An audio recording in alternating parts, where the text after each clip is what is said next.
Guys, after subscribing to this channel, please make sure that you also press the bell icon so that no notification, no new video of mine, any educational video, is missed by anybody. Now I bring to you the indemnity scheme. Question has been asked on it. I'll try to make it very, very simple for you. I will not be reading from this slide. I'm giving you the PPTs now as my gift to my students, because I do understand that, listening a lecture as long as 1 hour or even 1.5 hours right at the peak of your examination becomes very difficult.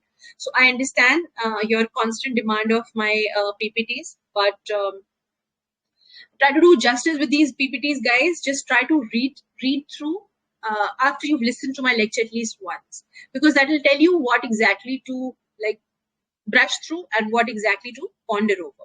So the idea of this family planning indemnity scheme is we're trying to safeguard the fact. Actually, the government.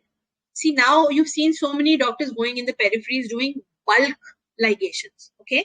And once these bulk ligations were being done, these camps were being done.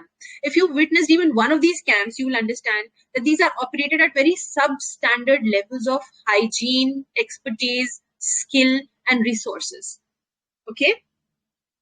But every life is precious, right? So, and even not just the life alone, the fact that you're going there for a tubal ligation, what justice are you doing to the female if she gets pregnant again? So the idea of saving the life, or patient undergoing hazardous complication, that is like definitely very, very important. But at the same time, what about those patients who, despite this procedure, turn pregnant? Who's going to listen to them? So because of this whole thing, this indemnity scheme was announced that it'll give you compensation. Those females will be provided compensation from the government who have undergone any of the complications during a ligation surgery. See, I'll just read the points. And mind you, the date is very important. It's 1st April 2013, because it's going to come later on. So under the NHM program, the state program implementation plans, this PIPs, with effect from 1st April 2013, under the family planning indemnity schemes, been decided that states and union territories would process and make payment of claims to beneficiaries of sterilization in the event of death or failure or complication. Three things I told you, three things are covered. So whether it was death, failure of sterilization, or a complication because of sterilization, and it also gives indemnity cover to doctors or health facilities. It's envisaged that states and union will make suitable budget provisions for implementation of the scheme. Correct? So how much is given? What is given? So there is a section 1, which is for the beneficiaries. That means all those females who've undergone one of these things. So death, you get, this is the limit. Okay, this is the limit now that you will get it. Death following sterilization within 7 days. Death following sterilization between 8 to 30 days. And failure of sterilization, a separate cost of treatment in hospital and all those complications that you've been through, is this much. At the same time, indemnity coverage up to 4 cases of litigations per doctor and per health facility in India.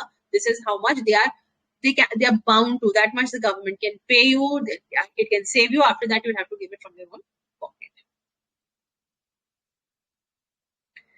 Now, certain salient features, I've marked it so that you don't have to see, right? Reading down any, if you must have seen, you must have gone through, this indemnity scheme, the laws on surrogacy, the laws recently on your PGT, PGS.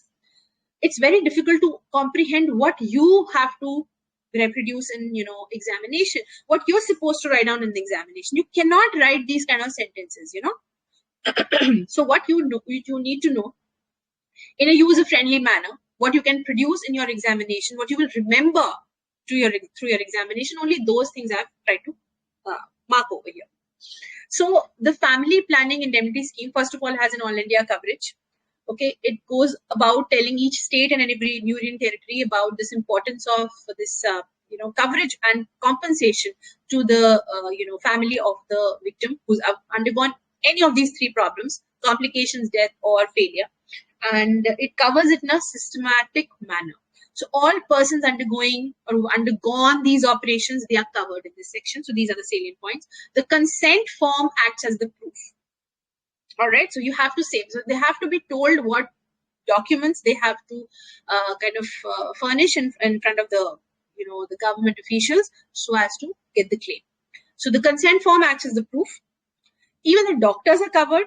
Okay, these the beneficiaries, the ones who've undergone the sterilization and had one of these problems, they are covered under section 1, and the doctors, they are covered under section 2, as you can see. And the stipulated criteria for empanelment of doctors and accreditations, they are also there.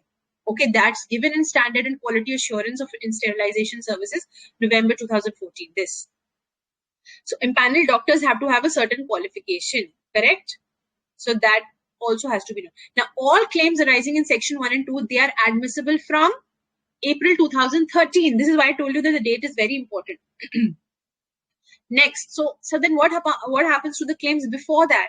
So claims arising out of cases of sterilization which were detected and reported after 1st April, they all come under the purview of state program implementation plan, that is state PIPs, right?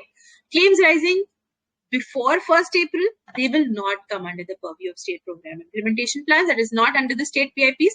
They will be covered and processed as per the respective guidelines of the expired policies. Earlier, there were policies between November 2005 to 2013, and the convener DISC CMO, he is designated for this purpose. So at the district level. Right, so you should know that these are the claims. They are always after 2013. That's always been 10 years now. Before that, this CMO or equivalent DISC, he is designated for this purpose.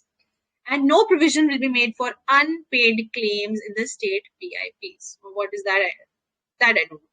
Now, the claims will fall within the family planning indemnity scheme, correct? And only if the beneficiary files the claim with the DISC within 90 days, that's very important. So it has to be, the claim has to be filed within 90 days from the occurrence of whichever event, death, failure, complication. And I think that's about it. So these were the salient points of the indemnity scheme. And I'm sure after listening to this part, you'll be able to write down at least a 5-mark short note. More than that, I don't think it's going to be asked here. So this is all about the indemnity scheme. You should know these salient important points. Of course, the PPTs will be there with you to understand and remember more.